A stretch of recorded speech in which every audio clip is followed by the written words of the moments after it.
When we hear the word bully, most of us picture a child on the playground, pushing others around or using mean words to hurt someone smaller. But what happens when bullying comes from inside the home?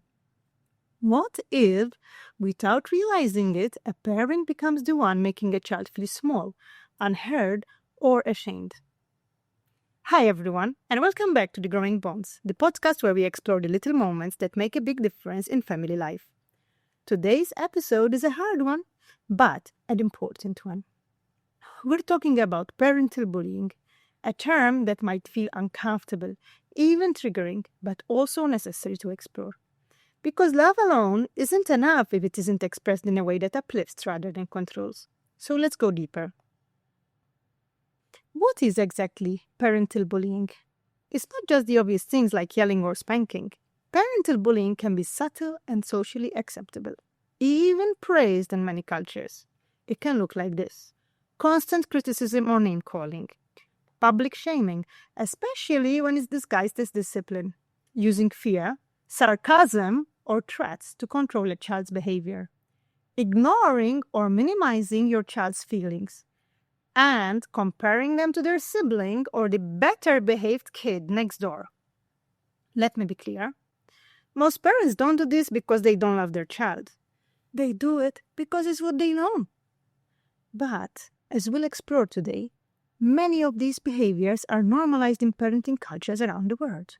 But repeated patterns of control, emotional invalidation, or humiliation chip away at a child's self-worth. And why would a parent, someone who loves their child deeply, fall into these patterns? Well, there are a few reasons. Unhealed wounds from their own upbringing. If you were raised with criticism or fear, you may unknowingly pass it on. Cultural expectations. In many cultures, obedience is valued more than connection. Parents are expected to toughen up their kids to prepare them for the world, so they do what they expect the neighbors that wanting them to do as parents. And stress and lack of emotional tools. Let's face it, parenting is hard, and when we're overwhelmed or unsupported, we can lash out in ways that we regret later.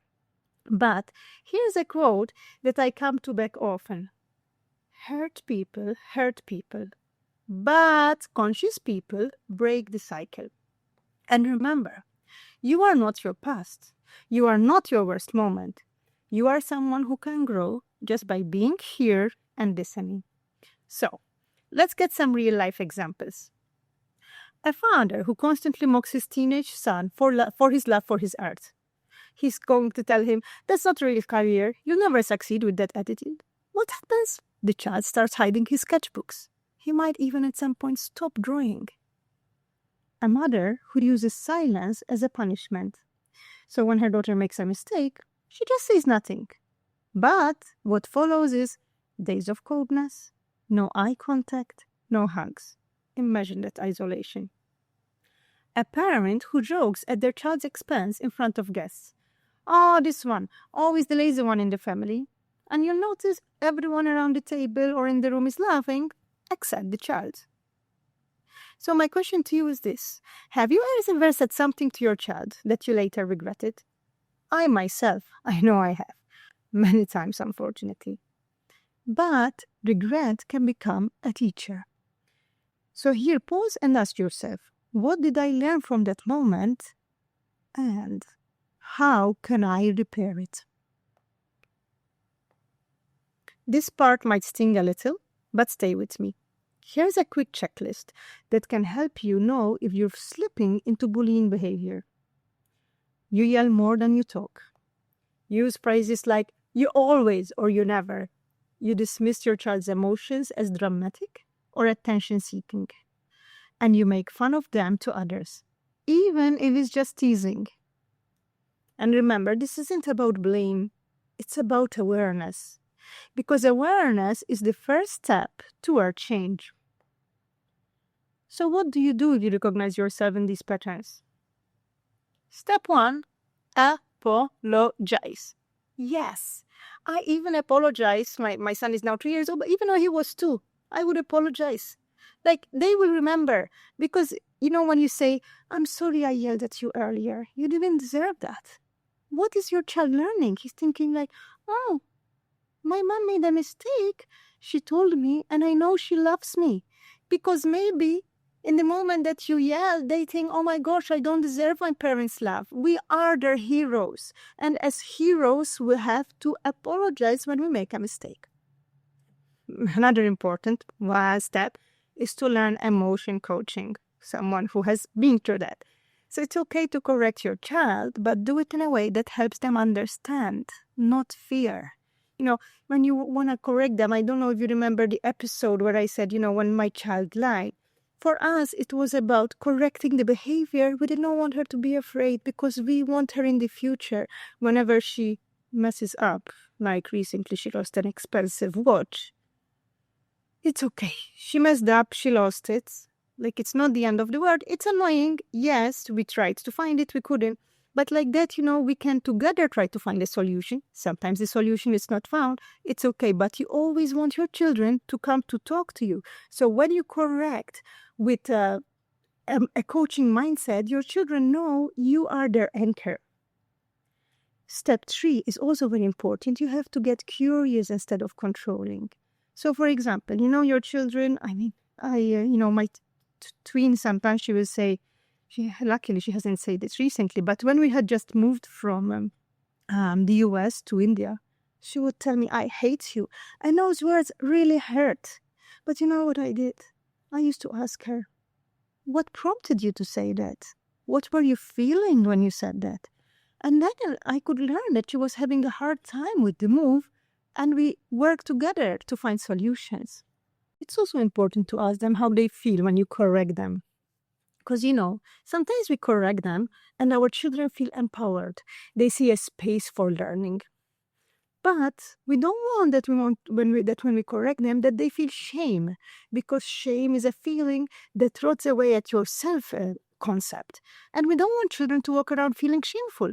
But we want children to walk around feeling like, okay, I messed up. I learned from my mistake. I will work towards avoiding that in the future. And another important aspect is that we must model respectful communication.